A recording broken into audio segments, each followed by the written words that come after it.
So, in what is clearly a long-standing tradition on this channel at this point, I'm going to be doing something that I did a lot earlier this year, and it riled some feathers, but I want to talk about it again. I'm going to continue to inject real nuclear strategy into Fallout and make everything a little less fun. Let's talk about why none of the Vaults would actually survive the nuclear war. I'm Colin, and this is Sci-Fi Deep Dive.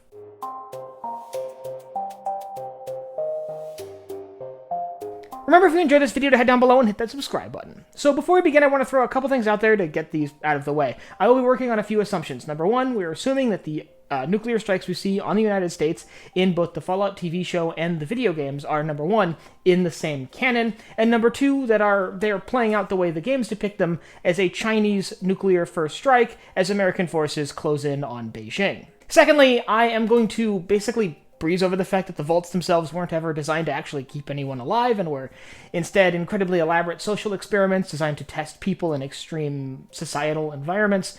And let's treat them as standard bomb shelters for a sec, and there's a reason for that. For this thought exercise here, we're going to be looking at the vaults the way the Chinese military planners would look at the vaults and deciding which targets to prioritize in a nuclear strike against the United States, to discuss why I don't think any of the vaults would actually have survived a nuclear war.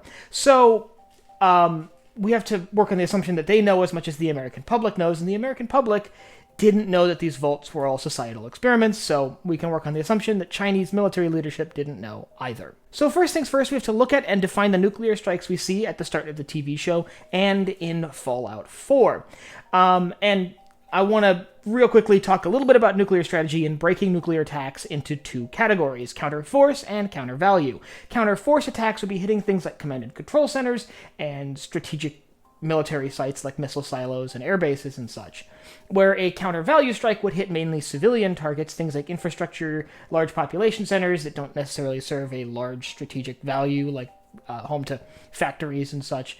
The goal of a counter-force attack is to eliminate your enemy's ability to launch a retaliation against you, where the goal of a counter-value strike is to destroy your enemy's cultural fabric itself. With that out of the way, let's look at these attacks. What we see at the start of the Fallout TV show and in Fallout 4 is attacks on major population centers. The bombs falling across Los Angeles, for example, seem to be what I would call a counter-value strike, which means that their goal is to destroy as much of the fabric of American society as possible, and making sure that the American public does not survive as an entity, at least with the cohesion needed to maintain a society. As such, they would target things like cities and power infrastructure like power plants and large airfields and such, but they would also target large bunkers, things that could keep politicians or key members of the American public alive, which is why I'm kind of surprised that Raven Rock is in such good condition in Fallout 3, as that would definitely be a target getting hit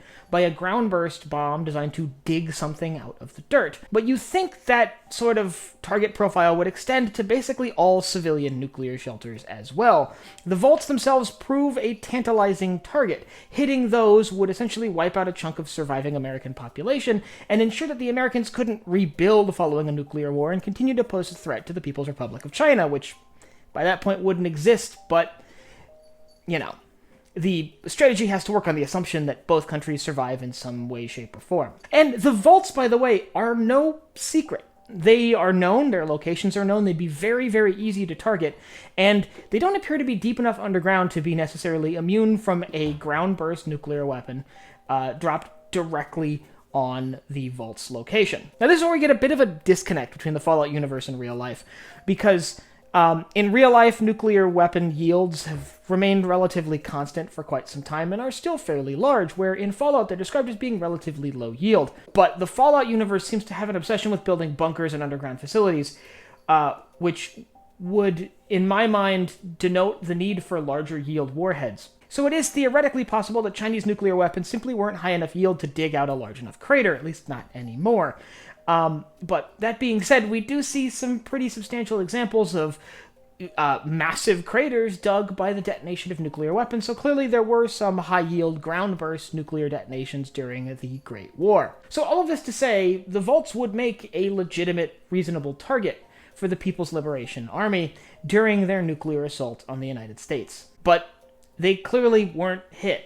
and I think there actually could be some explanations for this. Perhaps the counter-value elements of the nuclear strike carried out by the Chinese were limited in scope to major population centers and large civilian infrastructure, opting instead not to waste ground-burst nuclear weapons on civilian bunkers and instead prioritize those to things like missile launch sites, which, by the way, they still clearly didn't get all of them, as we do see silo-based launch installations in the United States in the game, so clearly some of them survived. It's also possible that a system like, say, Nike Ajax or Nike Hercules was still in place in the United States at the time of the Great War. That's a system that was present in the real-world United States to shoot down Soviet bombers as they got close to U.S. cities. Were that in place in the Fallout universe, they could conceivably have intercepted a large number of Chinese bomber-based weapons during the Great War, which does still seem to have been a sizable portion of the weapons exchanged by both sides. At the end of the day, though, there's a whole mountain of discussion surrounding nuclear strategy and the Great War from the Fallout universe. If you'd like to learn about why I think Vault-Tec definitely didn't start the nuclear war, at least not the way we see it in the games, I'll leave a link up here to my video on that.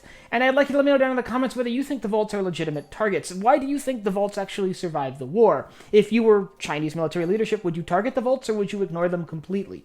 And if you have anything else I'd like to see me cover in Fallout or anywhere else in science fiction, you can let me know down below in the comments. Last but not least, if you enjoyed this video, head down below, hit the like button, the subscribe button, and the bell icon so you get notified when I upload new videos. So for Sci-Fi Deep Dive, I'm Colin, and I will see you next time.